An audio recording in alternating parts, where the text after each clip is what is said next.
isn't your typical Parisian catwalk. The models here are all former Olympians, many of them gold medalists. And this fashion show is about female empowerment, marking an Olympic first, near parity between male and female athletes participating in this summer's games.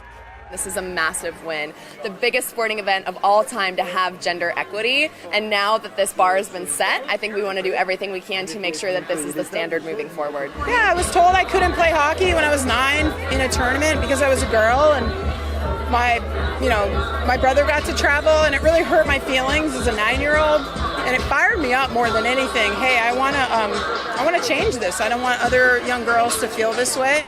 When the games were last held in Paris a century ago, women represented just over 4% of athletes.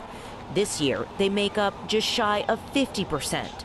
And some teams like China, Vietnam, and the U.S. have more women than men.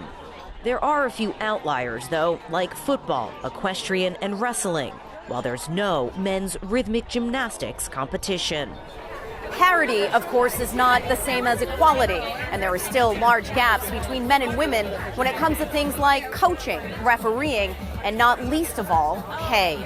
The pay gap between male and female athletes is well documented and varies by country, but many women earn a fraction of their male counterparts. And at the Tokyo Olympics in 2020, just 13% of coaches were female.